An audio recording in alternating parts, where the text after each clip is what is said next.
We just got samples that could literally change everything, or they could end up in the trash. So we're gonna find out together.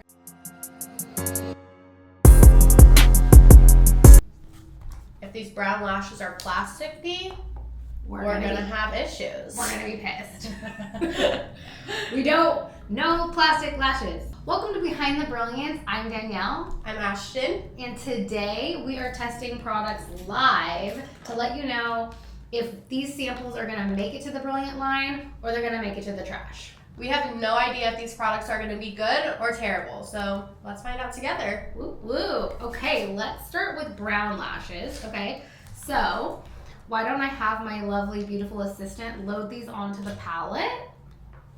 We're gonna set up our backup cam so you guys can watch us in real time playing with these lashes. So let's talk about what are the goals for today as far as... Well, I can say the amount of DMs that we get, the amount of clients that we get coming in being like, I want brown lashes is unreal. And honestly, guys, most brown lashes just suck. They do. And our goal is to find brown lashes that Don't suck. To sum it up. To sum it up, yeah. So Danielle, why have you been saying no for so long?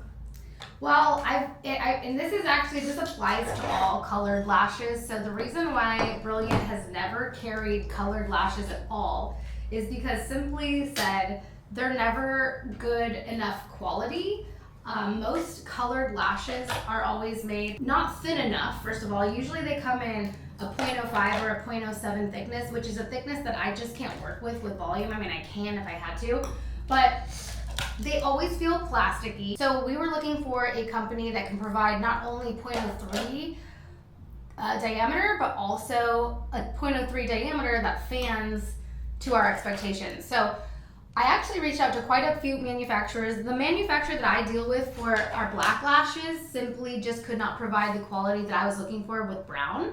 And I think it's because colored lashes are somewhat transparent. It must be a different variation of the material that makes them feel different.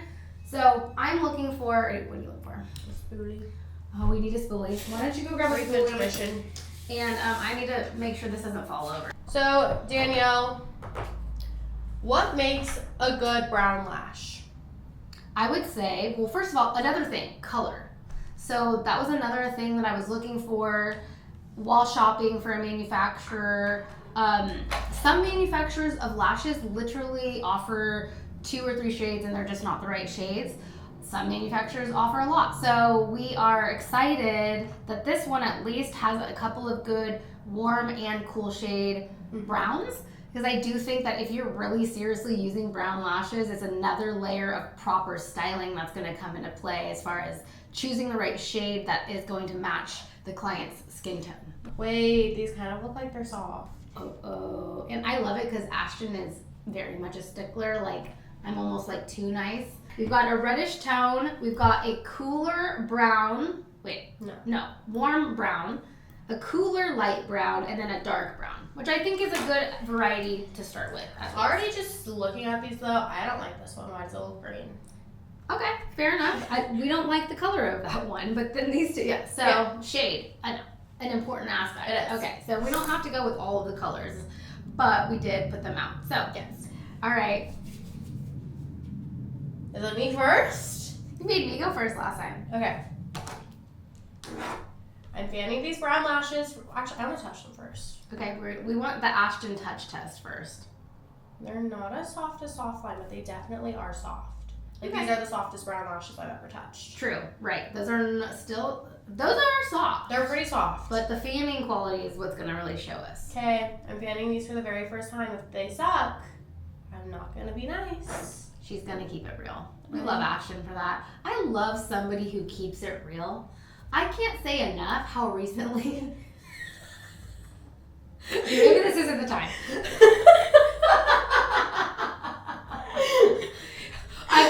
Can I vent here? This is a lashing podcast. Can we vent about quality? Let it out. Quality over quantity. That's all I have to say. I'll finish. I'll be done. Wait, what do you think about the fanning? That might have been me though. We'll always take off the first bunch, you know. Yeah, let me take off a little bit more so I can actually see. Okay. They come off the strip nicely, I will say that.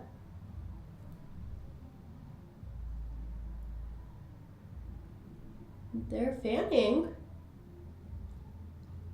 I will say I like can't really see this color. I will say it's a little dark right here too.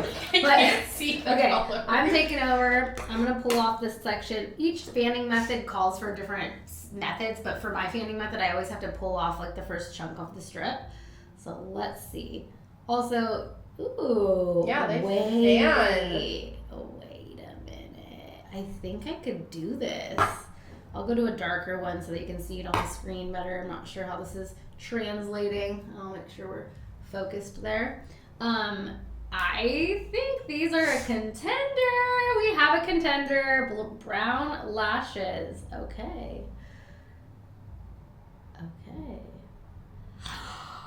Dude.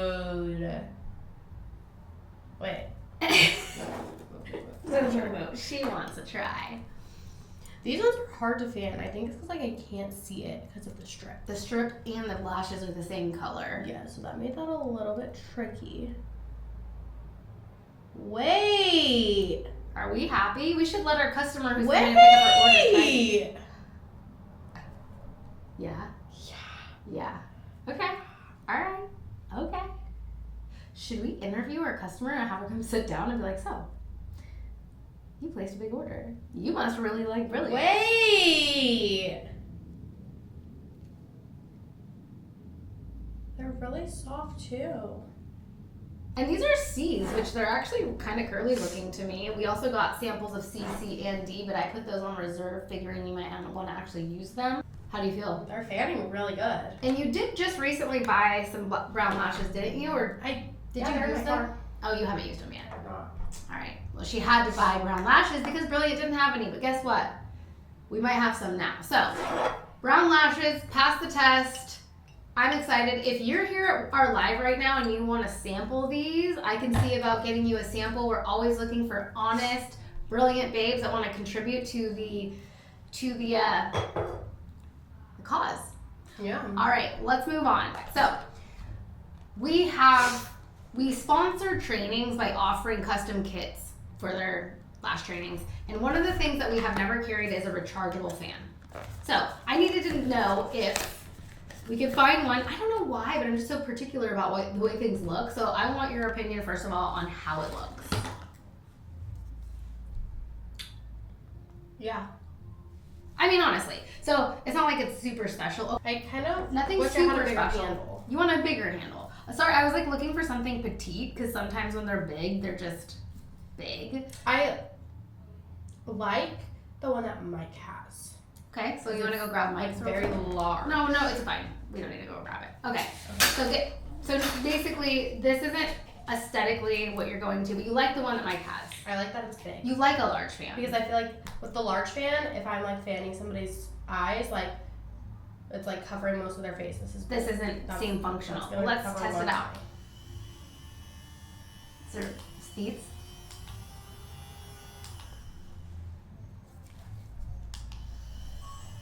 It's a powerful. Power matters. Horsepower matters. It's a powerful little guy. So I guess we're gonna get another fan in and we can compare size and power and see. So these are not the winners. Not the winners yet, but we did order 10 samples. So if you want a sample, I might give one away. All right, what last thing, here we go. Do you use a lash palette? Do you know what a lash palette is? If I said, what's a lash palette, do you know what that is? Isn't it that? Wait, no, it's a lash tile. A lash tile, okay. Wait, is there a difference? Well, here, what you just saw us test these brown lashes on, palette tile, this is an actual tile from Home Depot. Like, yeah. People use this to tile their, like, bathrooms. This is a subway tile, which I know a lot of people use, and I like it too, because it's like, I kind of like the, like, ASMR vibe. Yeah, I use that. When I'm lashing. I think they just, like, take up too much space, and they don't store properly. So, what I wanted was, here's what it looks like. I'm gonna move these ones out of the way. So they sent me this. You don't like how bulky what is? this? Like, why is it so like you think it should be it thinner? should be thinner? Okay.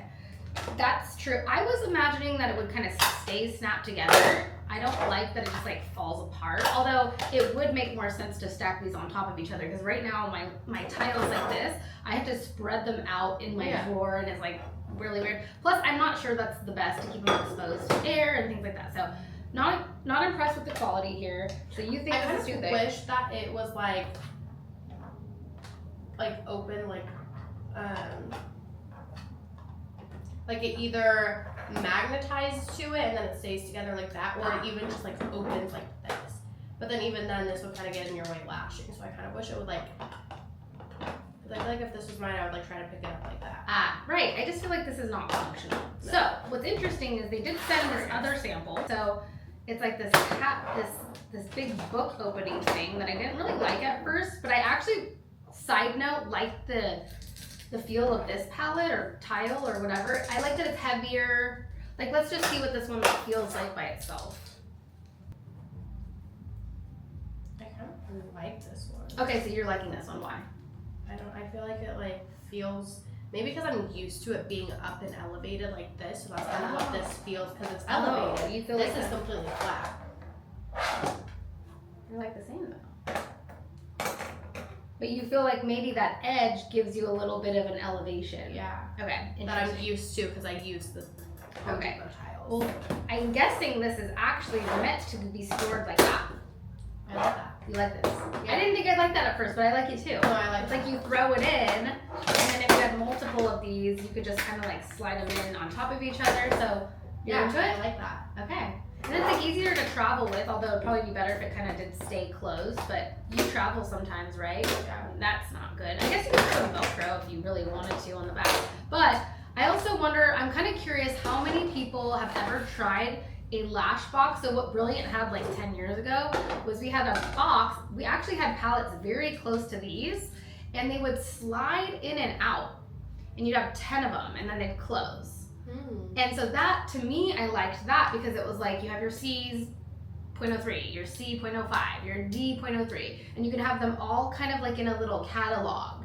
But the only one thing that was bad about that was, and maybe things have changed since then, but the strips would sometimes lose their stickiness and then fall into the bottom. Oh. But, all right, we're gonna share this with our team. If anyone is viewing this podcast within the week and you want samples of this, comment on our YouTube video because we will actually ship you some samples if you're gonna give us authentic, real feedback. We like your feedback.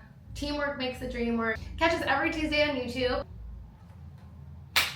Okay, let's go handle our Brilliant client.